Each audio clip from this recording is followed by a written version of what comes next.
Não se diga aquela frase pouco séria: a política é uma coisa feia. Não. O empenho político, isto é, o empenho pela construção da sociedade, é um empenho de humanidade e de santidade.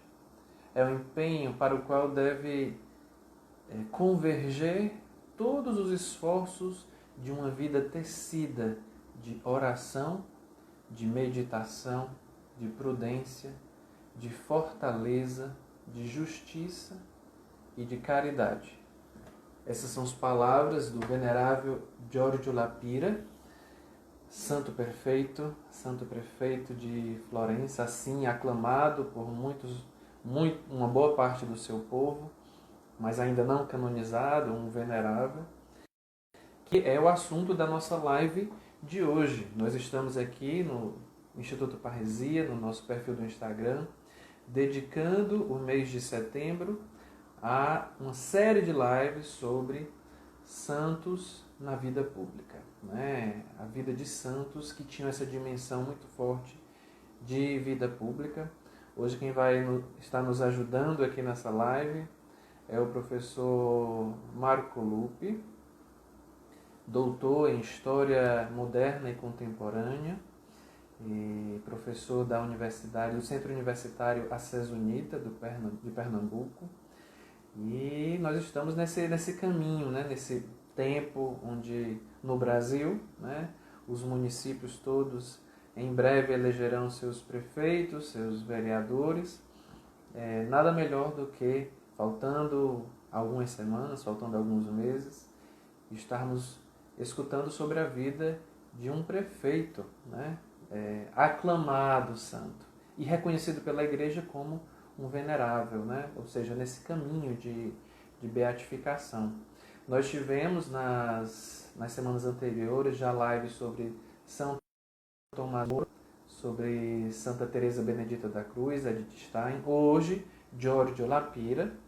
Na próxima semana, já adianto, teremos uma live sobre um santo chileno, um padre, San Alberto Hurtado, e finalizaremos o mês com esse tema, com essa série sobre santos na vida pública, com Santa Catarina de Sena. Então são esses testemunhos que nós escolhemos para este mês de setembro. Aproveito a oportunidade para falar que no site videocomshalom.org acabou de ser lançado um curso pela comunidade Shalom sobre o cristão e a política. Você pode entrar nesse site, videocomshalom.org, e se inscrever imediatamente nesse curso, o cristão e a política, um curso ministrado pelo nosso querido Emanuel Magalhães, da área de ciências econômicas e diplomata atualmente, né, junto ao Itamaraty. No site do Instituto Parresia, www.institutoparresia.org, também estamos com uma nova turma do nosso curso Família e Matrimônio, Plano Divino e Missão no Mundo.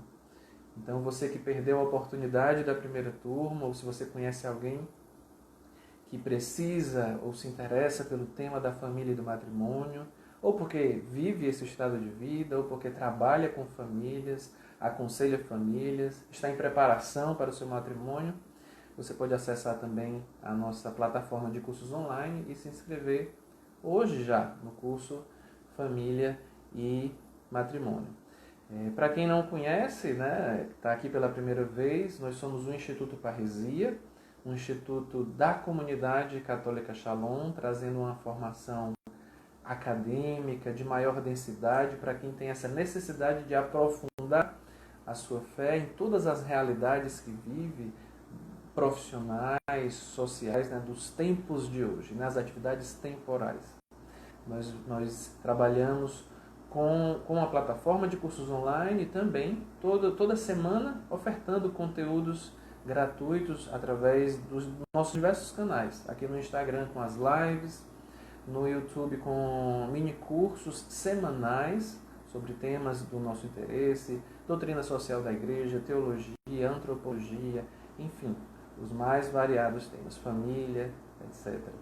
E no nosso blog, né, com artigos, podcasts e outros tipos de conteúdos, infográficos, Nosso blog é o conshalom.org/parresia. Estou dando aqui muitos endereços, né?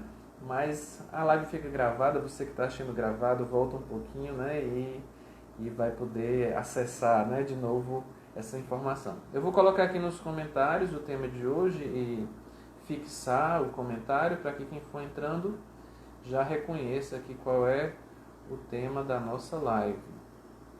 Hoje o Instagram e o Facebook teve um problema mundial de instabilidade. Eu fiquei até com receio de dar um problema na nossa live, mas graças a Deus estamos todos aqui, né? Peço até que o professor Marco Lupe já possa fazer a solicitação para entrar, que já a gente aceita. Queria ainda nesse momento inicial convidar quem está aqui presente, já que a gente está falando de santos na vida pública, para rezarmos pelos nossos governantes, né? E rezarmos por todos nós, que vamos discernir brevemente também o nosso voto, em especial também os jovens que se empenham politicamente. Vamos rezar por todos, fazendo essa fortíssima oração do Pai Nosso. Pai nosso que estais nos céus, santificado seja o vosso nome, venha a nós o vosso reino, seja feita a vossa vontade, assim na terra como no céu.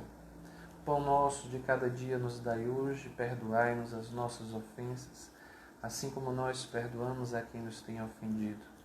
E não nos deixeis cair em tentação, mas livrai-nos do mal. Amém. Estamos aqui todos em nome do Pai, do Filho e do Espírito Santo. Eu acabei de ler para vocês no início da live uma frase muito forte do venerável Diório de Lapira, mas também queria ler para vocês o que foi que o Papa Francisco falou sobre ele para um grupo ligado ao venerável, e ele dizia assim: queridos amigos, encorajo-vos a manter vivo e a difundir o patrimônio de ação eclesial e social do venerável Diório de Lapira, em particular o seu testemunho integral de fé, o amor pelos pobres e marginalizados, o esforço pela paz, a concretização da mensagem social da Igreja e a grande fidelidade às orientações católicas. São todos elementos que constituem uma válida mensagem para a Igreja e a sociedade de hoje, valorizado pela exemplaridade dos seus gestos e das suas palavras. Esse é o tema de hoje. Santos na vida pública, Giorgio Lapira. Né? Deixa eu ver se tem alguma coisa que era importante ser dita e que ainda não foi nesse início. Não, é isso mesmo. Nós, então, vamos chamar agora para estar conosco o professor Marco Lupe. Posso dizer assim, querido professor, né? O conheci no Instituto Universitário Sofia, da província de Florença, né? Onde Giorgio Lapira, né? Na capital dessa província, foi prefeito e por muitos é aclamado como santo prefeito. E o professor Marco Lupe hoje ensina no Brasil, né? É italiano, ensina no Brasil, no Centro Universitário Acés Unita, um centro universitário de Pernambuco. Ele é doutor em História Moderna e Contemporânea e recentemente lançou um livro sobre Giorgio Lapira, né? Então tem muita propriedade para nos falar sobre ele. Infelizmente, para quem não lê italiano, esse livro ainda está só em italiano, mas espero também que essa live, que vai ficar gravada depois também no IGTV, sirva para que no Brasil nós conheçamos mais esse futuro santo, Giorgio Lapira, e tenhamos também esse livro do professor Marco Lupe em português brevemente. Então vou aqui chamar o professor para entrar e darmos início aqui à nossa live.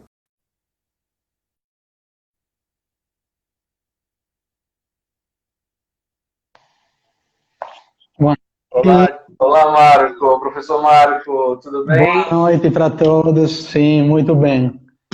Obrigado pelo... Boa noite, professor.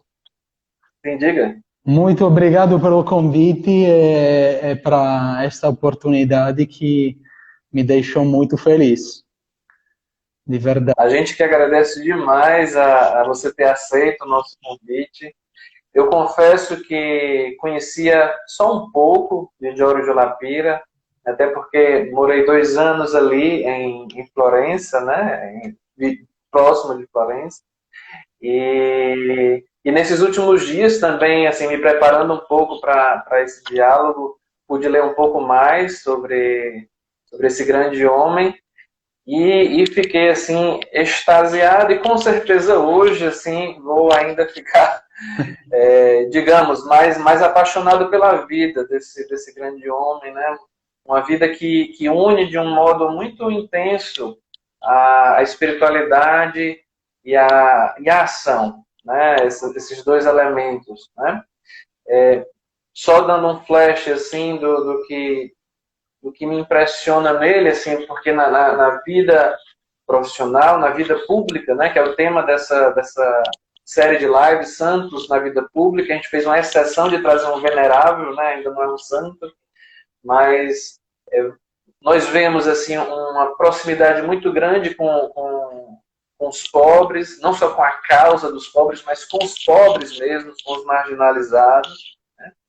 Um homem que foi também, além de prefeito de Florença, né, por alguns aclamado santo prefeito, foi deputado italiano, participou da Assembleia Constituinte, teve também um empenho pelas questões da paz e chegou também até a trabalhar, né, como subsecretário no Ministério do Trabalho. Então, uma vida pública, né, assim, muito, muito intensa, permeado por uma vida religiosa, como leigo também, muito fervorosa e coerente.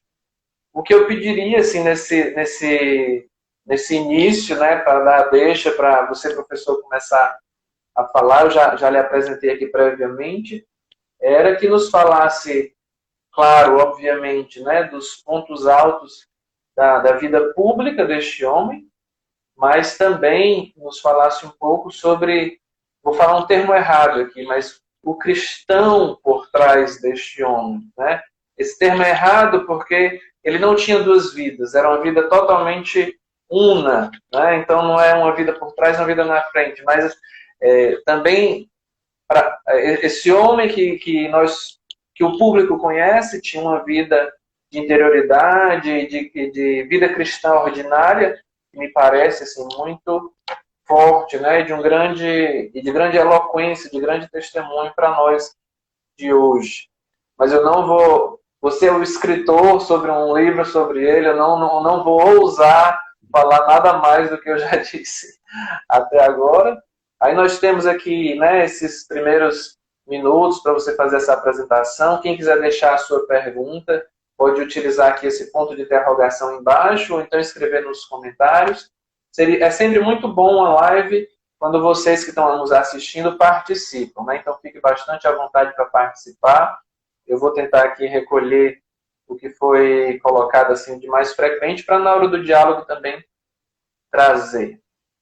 Professor Marco, muito obrigado e pode dar início aí a essa apresentação de Giorgio Lapira. E eu que agradeço uma vez mais o vosso convite.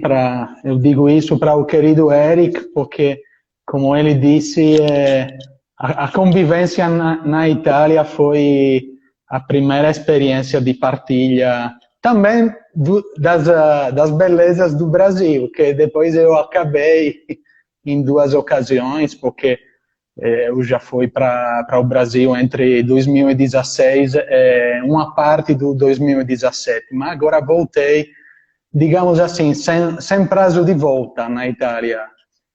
Por isso eu agradeço e me parece uma oportunidade muito linda essa de compartilhar com vocês de um encontro, porque muitas vezes também o que nos oferece o estudo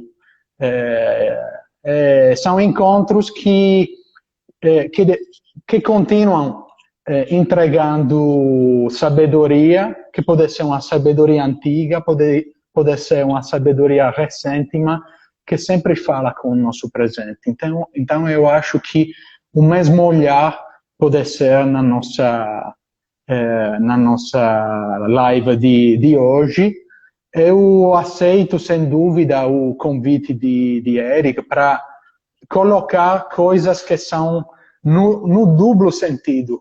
Ou seja, é claro que precisa esclarecer um pouco das grandes coisas que ele fez como pessoa pública, nos vários encargos que ele liderou. Mas a verdade é que é uma coisa muito interessante, que é ainda mais fácil para vocês, ainda mais preciosa para vocês entender, é que atrás dessa escolha pública, também de aceitar várias tarefas na sociedade, partiu de uma escolha, ou podemos dizer assim, pelo fato dele se sentir escolhido.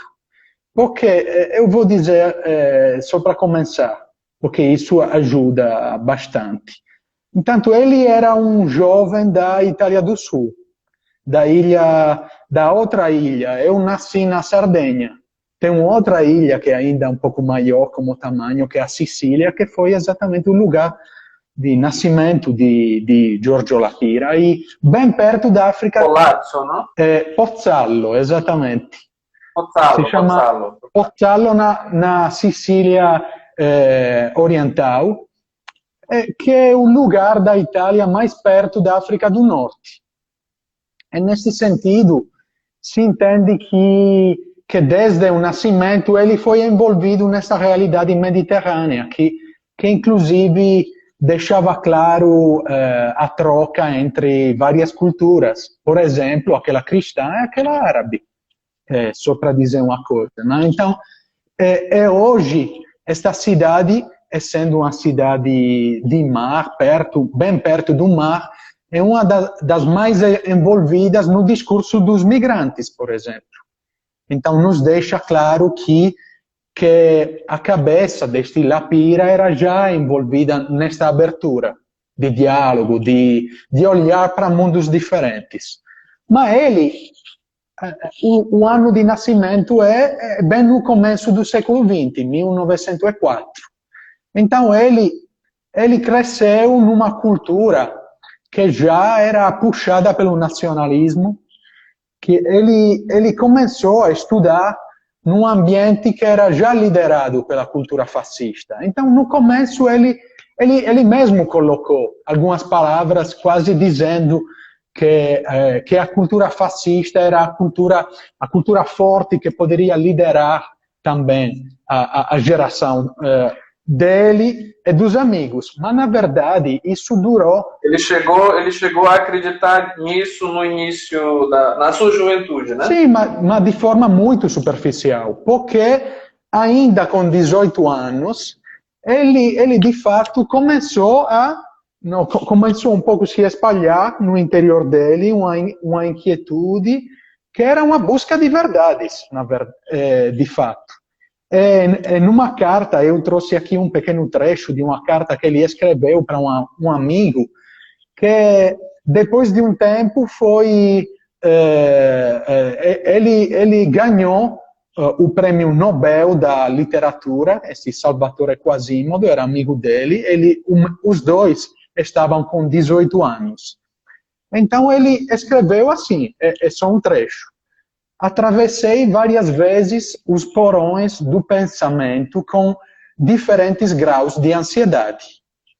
Bati em muitas portas, como um pobre mendigo, para conseguir o pão do conhecimento. Agora, ele está com 18 anos, neste momento. Como um pobre,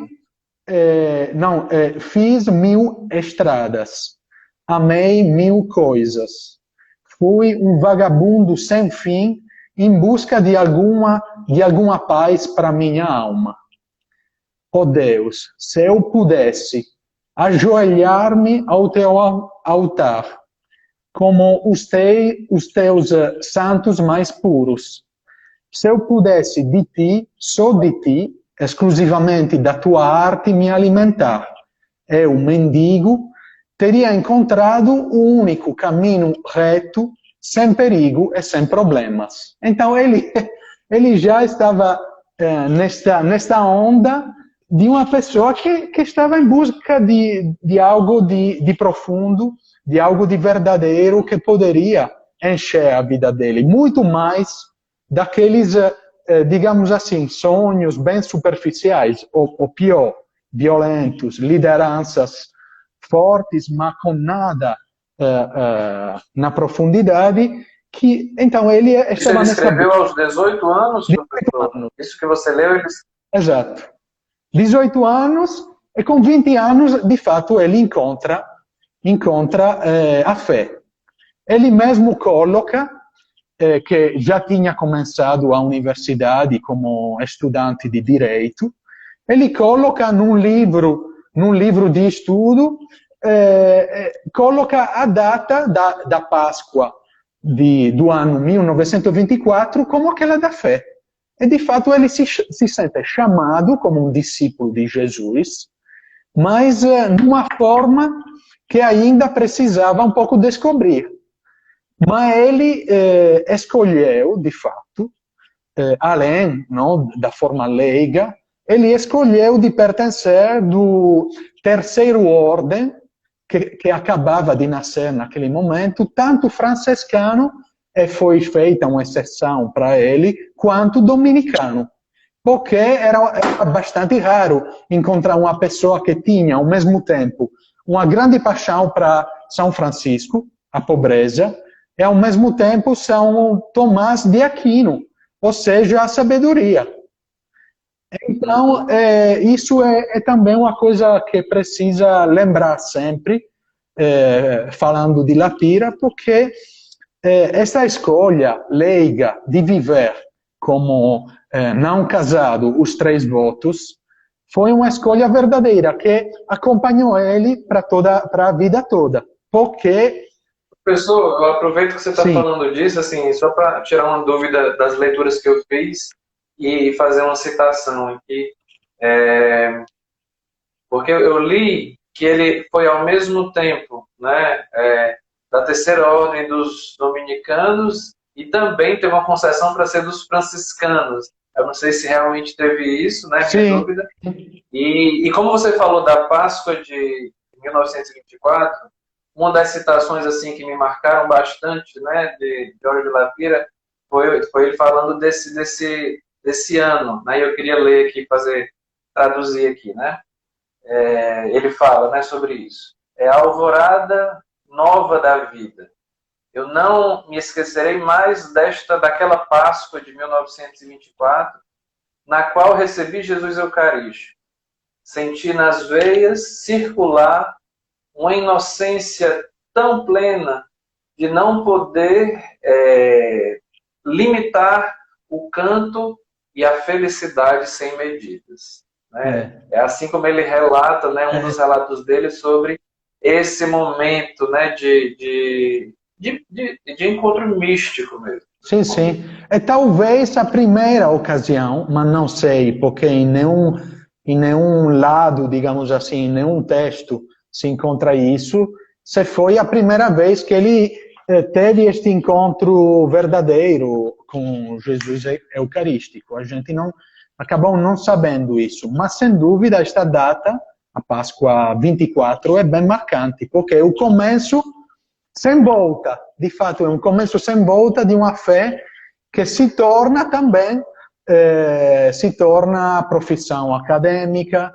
se torna profissão política, intelectual. É um exemplo, ele continua sendo para nós um exemplo de uma pessoa que, a partir de uma escolha, pode, de fato, como ele fez, pode liderar vários momentos da vida, vários lugares, várias profissões, sempre deixando que a luz dessa escolha pudesse trabalhar a partir dele. E isso é uma coisa...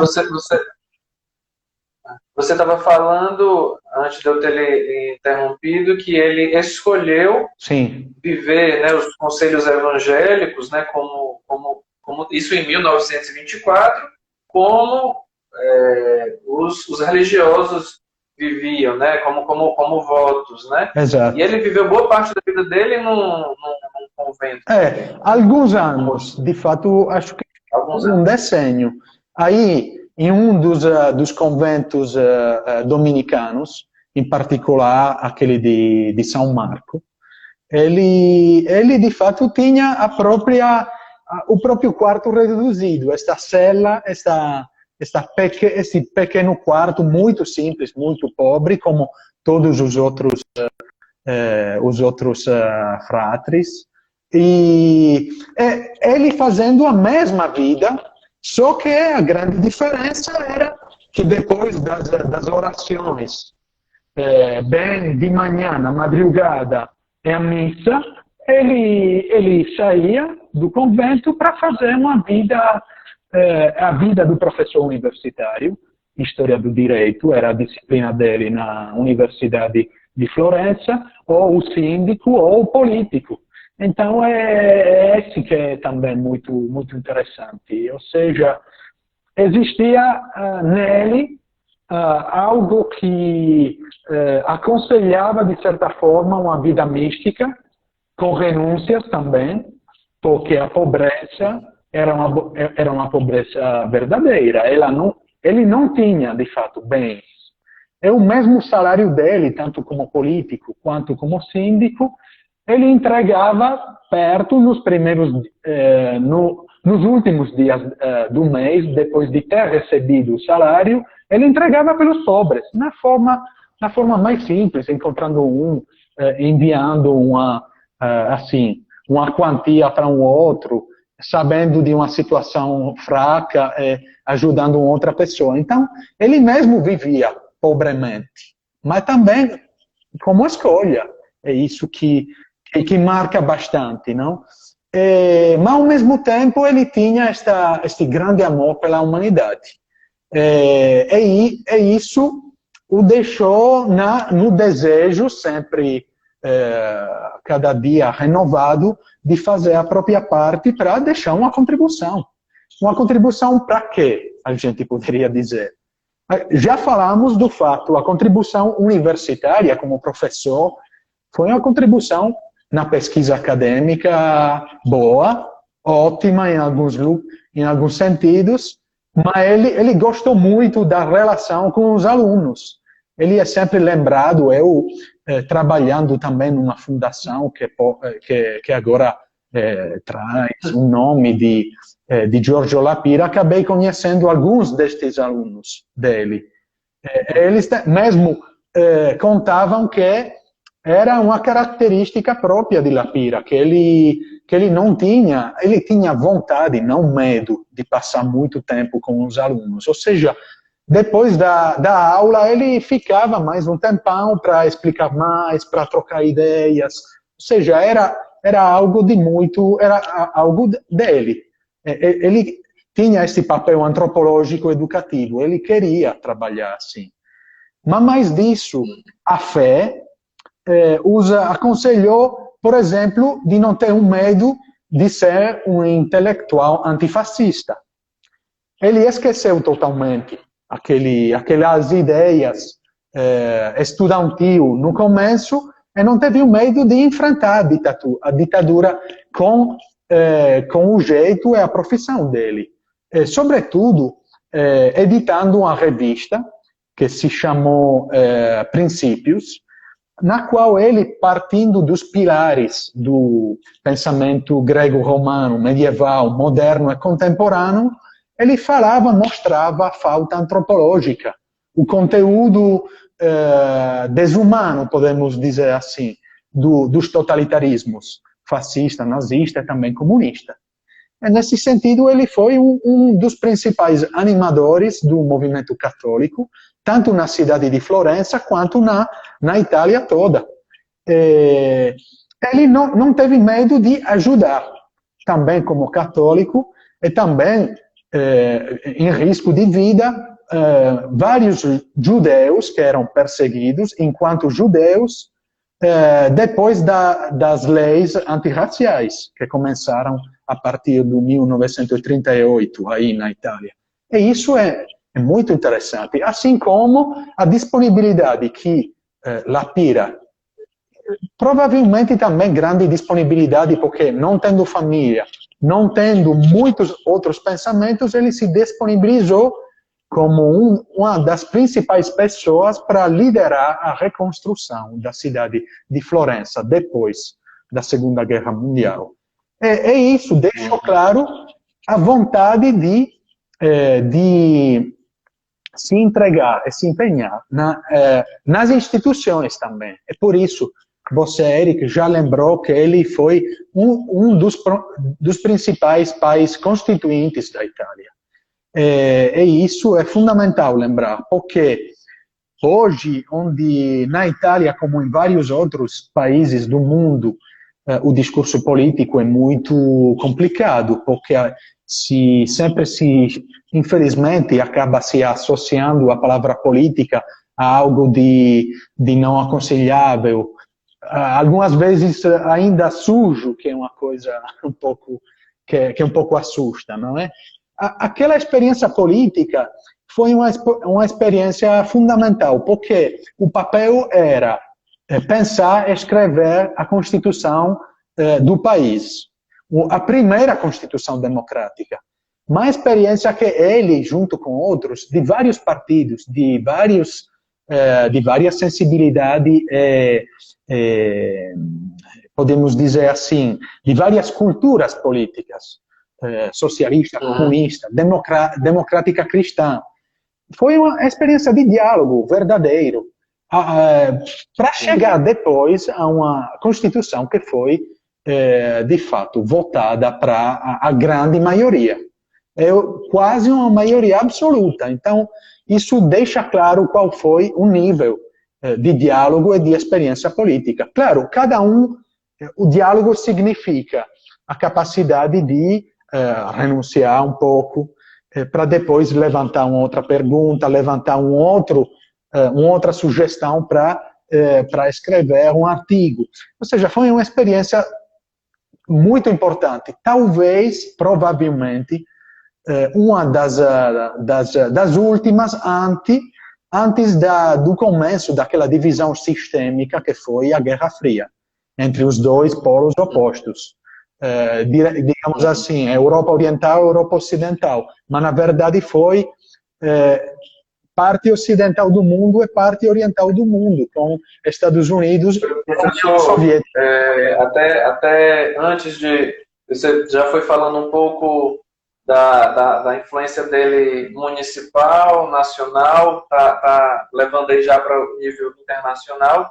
Só queria aproveitar esse momento para dizer que quem está aqui assistindo a live ao vivo conosco pode deixar suas perguntas aqui no comentário ou então no ponto de interrogação, e nós vamos finalizar essa live com um momento de diálogo, trazendo as perguntas que forem levantadas. Mas pode continuar. Perfeito. Então, isso para dizer o quê? Que ele, mesmo você sempre, Eric, relembrou o fato que ele foi deputado no parlamento italiano em várias legislaturas e também trabalhou no Ministério do Trabalho mesmo. Foi conhecido como... Foi no governo De Gasperi? Sim, que ele foi no... exatamente em um dos governos De Gasperi, aí no começo. Foi conhecido como um dos políticos que, trabalhando naquele ministério, trabalhou num período onde o resultado de um capitalismo que não sempre, ou várias vezes, não era capaz de cuidar das desigualdades, ele trabalhou aí exatamente, não? Aí nos meados dos anos 50, onde tinham sempre aquelas disputas entre sindicatos e empreendedores, por exemplo.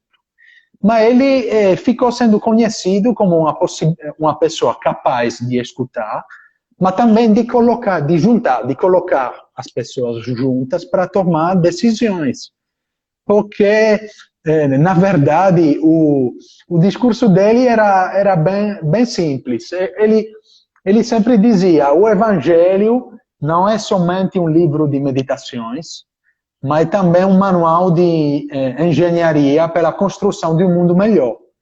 Então, é um discurso para dizer que a sensibilidade, a criatividade cristã poderia ser utilizada para liderar o trabalho de cada dia. E isso foi porque a gente chega aí, deve chegar aí, foi a forma com a qual ele se colocou à disposição para ser prefeito da cidade de Florença, que foi um tampão. Foram 12 anos com um pequeno intervalo, mas foram 12 anos com, na verdade, eu amo dizer, foi uma tentativa dele, mas ele acertou. Foi uma concreta experimentação de relação fraterna entre os homens, de relação fraterna entre o ser humano e uma cidade. Isso em que sentido? Eu reforço aqui o discurso que, para falar de fraternidade, precisa sempre se referir ao conceito, não, de ser humano como um ser integrado. Uma pessoa que é feita não de cabeça, de coração e de alma. Uma pessoa que trabalha assim, que vive no mundo nesse jeito, não é? Então, quando se fala de fraternidade, um discurso antes de tudo, reconhecer que temos um único Pai. Então, é o discurso da paternidade universal, que pelos cristãos e pelas religiões monoteísticas, e várias vezes também, não só as monoteísticas, é um discurso compartilhado. É a partir disso, de uma referência deste tipo, tem o discurso da fraternidade universal, que é reconhecer que todos os homens são irmãos e irmãs. Isso deixa claro que num discurso político, que é político, econômico, social, na condução de uma cidade, são uma única coisa, porque é uma união que que chega a partir desta visão antropológica, tá certo? Acho que é muito claro, não é? Por isso, eu quero ler um outro trecho pequeno, quando ele fala da vocação da cidade. Porque para ele fez isso em Florença, mas colocou isso como uma sugestão para todos. Eu acho que é uma sugestão também para nós hoje, para mim em Caruaru, para cada um na própria cidade. Ou seja, o fato que a cidade tem uma vocação que precisa descobrir, para depois cumpri-la. Na base deste discurso tinha o quê? Ele fala assim, as cidades têm uma vida própria, têm seu próprio ser misterioso e profundo, têm seu próprio rosto, têm, para dizer assim, sua própria alma e seu próprio destino. Não são pilhas ocasionais de pedra, são habitações misteriosas de homens, e ainda mais, de certa forma, habitações misteriosas de Deus. Por que ele fala assim? Ele fala assim porque essa relação entre o ser humano e este Pai único para todos era uma relação geradora de todos os sentidos para poder trabalhar. E quais eram os sentidos para ele? O sentido era, vamos assim destacar apenas algumas características. Por exemplo, a cidade é o lugar onde é fundamentada a vida das pessoas. Por isso, ele falava assim, qual é a relação que existe entre a cidade e a pessoa humana? Não é verdade que a pessoa humana cria raízes numa cidade como o árvore no chão? se enraiza nos elementos essenciais da cidade, na igreja, na casa, na oficina, na escola, no hospital. Não apenas, mas justamente por causa desta relação vital e permanente entre a cidade e o ser humano, a cidade é um instrumento apropriado para superar todas as possíveis crises que a história e a civilização submete a cada um. Então é muito interessante, não é? Ele amava, na verdade, entregar esta visão que era holística no sentido que era geral, era redonda da cidade, onde tudo era incluído, e tudo era incluído porque o ser humano é tão complexo, é tão lindo, quando é capaz de olhar para si, mas depois, porque a tarefa é olhar para fora, que reconhece que em cada lugar pode deixar a própria contribuição. E ele fez isso como prefeito. Então, outra característica é o fato que a cidade é o símbolo do pacto entre os cidadãos. Qual pacto? O pacto é um pacto que para ele tinha 3 diretrizes. Era um pacto social. Um social para construir o tecido da cidade, que era o tecido era feito a partir das relações entre as pessoas. Ele foi uma liderança nesse sentido, cada um com a própria idade, então ele se aproximava dos alunos na idade escolar, nos idosos, para entregar neles a convicção que ainda tinha muito para dar antes de concluir, felizmente, a própria vida. Mas também era um discurso de luta contra a pobreza, a partir do grande problema que estava na Itália, como em outros países, no pós-Segunda Guerra Mundial, ou seja, o discurso da habitação, com muitas pessoas que acabavam não tendo uma casa. Ele foi uma liderança também nesse sentido, e não estava feliz, e não estava contente até quando, não digo resolvia, porque era difícil resolver de uma vez só o discurso, mas ele é lembrado porque construiu vários bairros populares na cidade, do nada, entregando essa convicção que depois, a partir da casa, o bairro era algo que poderia ser construído a partir desta relação entre os cidadãos, do bairro, das ruas. Então, isso é muito interessante. Essa é uma primeira diretriz. Uma segunda diretriz é mais econômica. Essa diretriz econômica falava do fato que precisava ter um equilíbrio entre os trabalhadores as legítimas demandas dos trabalhadores a classe empresarial.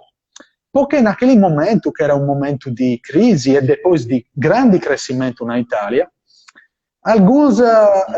algumas lideranças empresariais acabavam, de fato, querendo simplificar alguns problemas, demitindo os trabalhadores.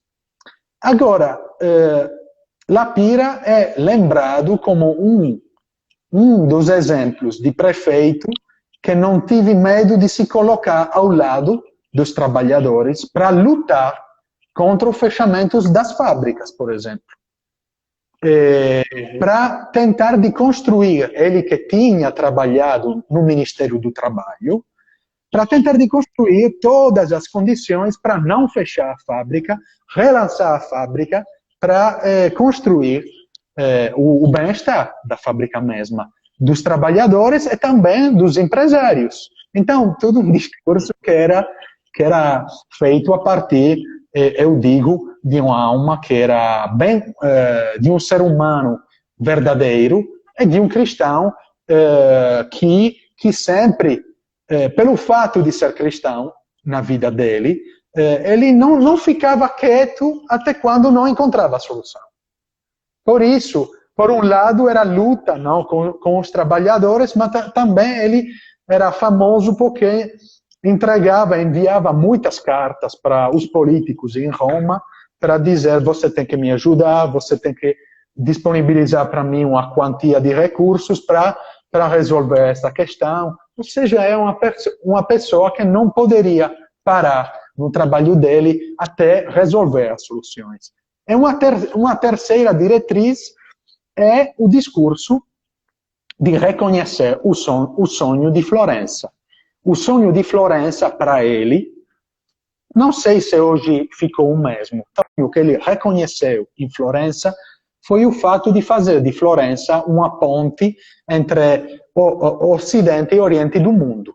Por isso, ele acabou, de fato, depois de ter reconhecida esta vocação na cidade, acabou criando caminhos de paz, de diálogo entre pessoal político, cultural e religioso de todo o mundo, que ele convidava em Florença para discutir dos problemas principais do mundo. Então, isso foi uma coisa extremamente interessante, porque isso criou aquela dinâmica que deixava também os cidadãos de Florença sempre na visão que não era suficiente olhar, por quanto grande fosse Florença, era ainda pequena, olhando para o mundo. Mas Florença poderia trabalhar mesmo pelo mundo, porque o prefeito trabalhava e convidava os demais para trabalhar na resolução dos grandes conflitos, das grandes problemáticas mundiais. E isso é uma coisa muito interessante. Por exemplo, uma coisa que continua até hoje, é que recomeçou de forma muito bacana com Lapira, foi aquele que foi chamada, depois da Segunda Guerra Mundial, as geminações, não sei se é correto dizer assim, as geminações. Cidades irmãs, né? Exatamente, isso. A partir do trabalho da prefeitura dele, ele construiu um intercâmbio com várias cidades em vários pontos do planeta. E depois, para este trabalho, ele ganhou, a partir do ano 1967, a presidência da Federação Mundial das Cidades Unidas. Ele cunhou também algumas frases emblemáticas: unir as cidades para unir as nações. Utilizar esse discurso da unidade. Fazer convergir as cidades para fazer convergir os estados. Ou seja, utilizar um diálogo entre aquele espaço cidadão que é fundamental para construir a paz em todo o mundo, em todos os países, em todas as regiões mundiais. E aí a gente vai entrando assim numa outra dimensão da riqueza da vida de Giorgio Lapira para nós hoje, né? Sim. E nós já vimos, né, um leigo, um político muito empenhado em trazer, né, em dar dignidade, né, aos marginalizados, né, sobretudo através da habitação e do trabalho, porque é uma pessoa, né, com a possibilidade de uma residência e com a possibilidade de trabalhar, o resto ela faz por si só, né? Um homem também que no seu trabalho junto à Constituição italiana buscou sempre trazer uma visão muito precisa de homem, né? Uma visão antropológica cristã ali. E agora a gente chega, né, no Giorgio Lapira, apóstolo da paz, né? De uma paz que vai para além dos muros nacionais, mas como você bem disse, né? Isso vem lá de trás, né? De onde ele nasceu, da proximidade, né? Com outro continente, com a cultura árabe, viveu também como europeu, né? Todo o período aí de perseguição aos judeus e enfim, junto com a vida cristã, né, marcada pelo Evangelho, só podia dar nisso, um apóstolo da paz também. Né? Exato. E são lembradas muitas viagens dele no Oriente Médio, que para ele era um pouco a mãe de todos os conflitos naquela área. O fato de não ter resolvido, o não resolvido conflito entre de fato, os hebreus que voltaram no Estado de Israel e os demais povos árabes que estavam ao redor. Por isso ele trabalhou para fazer deste Mediterrâneo, que ele chamou como o Grande Mar de Tiberíade, lembrando não, o espaço do Jesus histórico, para fazer deste espaço o espaço do diálogo e da paz. A partir disso, ele não deixou de viajar, por exemplo, para tentar de contribuir na chegada da paz na guerra do Vietnã, por exemplo. Ele foi um daqueles que tentou o diálogo com Ho Chi Minh, mas de fato não foi só um diálogo, ele conseguiu, de fato, construir uma parábola de resolução que só depois de milhares de mortos foi retomada e que contribuiu a construir a paz verdadeira. Não deixou também de construir com vários povos africanos do continente africano toda aquela concepção pós-colonial depois da colonização para entregar a todo mundo a contribuição verdadeira que estes povos, meios escondidos ainda, poderiam deixar. Por exemplo, eu lembro em um dos colóquios mediterrâneos, que foram aqueles congressos onde ele convidou todos o pessoal político e cultural que pertencia aos países que ficavam aí no Mediterrâneo para discutir de paz, mas ele entregou toda a sabedoria que estava atrás do conceito da negritude, ou seja, o fato que os negros, as pessoas que pertenceram daqueles povos originários, eram uma liderança fortíssima de uma cultura que precisava colocar no lugar dela, ou seja, no diálogo com as grandes culturas. E isso foi uma contribuição, eu acho, que ainda hoje nos entrega a capacidade de dialogar com toda... Ou seja, contribuiu muito também com o período de descolonização, né? Exatamente. Ele presente. Professor, a gente está chegando no fim do nosso tempo, porque com 1 hora o Instagram encerra a nossa live compulsoriamente. Aí eu vou colocar aqui uma das perguntas que nos foi enviada aqui, do Delci Pereira. Eu não consigo visualizar toda, mas eu coloco aqui, a gente visualiza juntos. Quais as maiores resistências ou oposições enfrentadas por ele, pelo venerável Diório de Lapira, em sua missão de vida, né? Sim. Agora, por incrível que seja, pelo fato, eu acabo de ver aqui que tem uma pessoa que está participando que está relembrando a viagem de Lapira na cidade de Moscou. Quando ele, de fato, com muita coragem, ele por que fez esta viagem? Ele fez a viagem porque queria conhecer um dos santuários marianos que ficava na Ucrânia, mas inclusive ele gostaria, porque foi convidado, a aparecer aí no parlamento russo para falar um pouco de paz. É do fato que o diálogo poderia ser construído também entre crentes e não crentes, ou ateus, como eram os principais, os demais naquele parlamento. Mas, por incrível que seja, um dos desafios principais que ele encontrou para esse desejo que, como político, ele sempre teve de dialogar com a parte reformista também da esquerda italiana, ele, nas cartas que ele escrevia para para muitas pessoas, a gente encontra também várias cartas escritas para aquele que foi o secretário do Partido Comunista Italiano por muitos anos, Togliatti. Ele fala livremente, com muita paz, recebendo em resposta também palavras de estima sobre os conteúdos da fé, não só da política naturalmente, mas também da fé.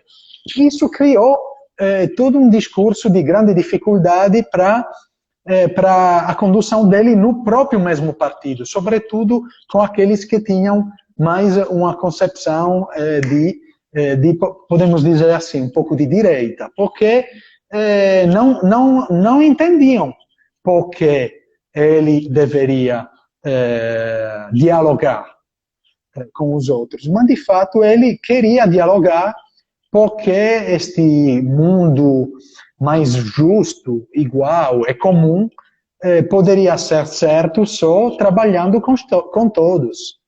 Então ele entendia também que vários conteúdos do marxismo, a partir do discurso ateu, do materialismo, eram errados. Mas também várias contribuições poderiam ser positivas para, se juntando, construir também um caminho certo. Se eu não me engano, nessa visita a Moscou, ele chegou a dizer lá para que se tirassem dos corações o ateísmo. Exatamente.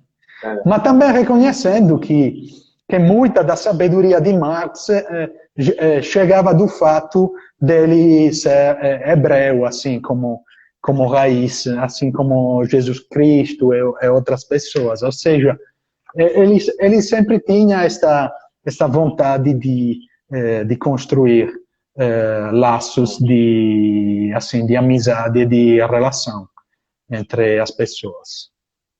Marco, nos fale sobre o seu livro, que está só em italiano, assim. O que é que nós podemos, quem lê italiano e tiver acesso, o que é que lá nós podemos encontrar sobre Giorgio Lapira? De fato é um estudo, porque é um livro de trabalho, então eu escrevi em italiano porque foi a conclusão do meu percurso de pós-doutorado aí, naquele instituto que, Eric, você acabou de lembrar no começo, o Instituto Sofia, que está aí perto de Florença. É a conclusão do meu pós-doutorado, que foi um estudo sobre a administração Lapira em Florença, a experiência de prefeitura dele, a reconstrução de todo o percurso que preparou a experiência de prefeito e depois uma explicação mais pontual do que significou a prefeitura dele. Algumas coisas, hoje, alguns pensamentos, hoje começamos a adiantá-los, mas é claro que aí tem muito mais. Quem sabe, eu gostaria de disponibilizar também uma tradução. Vamos ver, porque é um discurso... Como é mesmo o título em italiano? O título em italiano é Rumo, poderia ser um pouco assim, Rumo Florença, um estudo político, histórico-político sobre a prefeitura de Giorgio Lapira, assim. Mais ou menos seria assim uma tradução. O professor realmente está nos minutos finais aqui. Queria agradecer mais uma vez por estar aqui durante uma hora aqui conosco. Terminada a live, eu lhe ligo para a gente poder conversar individualmente mais. Deixo aí essa inveja para os outros que não vão poder fazer isso. E muito obrigado por nos trazer Giorgio Lapira hoje, nesse tempo que nós vivemos, nesse período. É uma vida que tem muito a nos ensinar, um político que tem muito a nos ensinar, para todos nós como cidadãos, para também os nossos governantes, os nossos futuros governantes. Por isso que sempre a gente encerra essas lives desse mês rezando, fazendo uma breve oração pelos governantes e também pelo discernimento que em breve nós vamos fazer, né, com o nosso voto nas eleições municipais. Né? No início rezamos o Pai Nosso e agora entrega nas mãos de Nossa Senhora. Ave Maria, cheia de graça, o Senhor é convosco. Bendita sois vós entre as mulheres, bendito é o fruto do vosso ventre, Jesus. Santa Maria, Mãe de Deus, rogai por nós, pecadores, agora e na hora de nossa morte. Amém. E uma frase final de George Lapierre, ele disse que não é uma coisa feia a política, mas é um esforço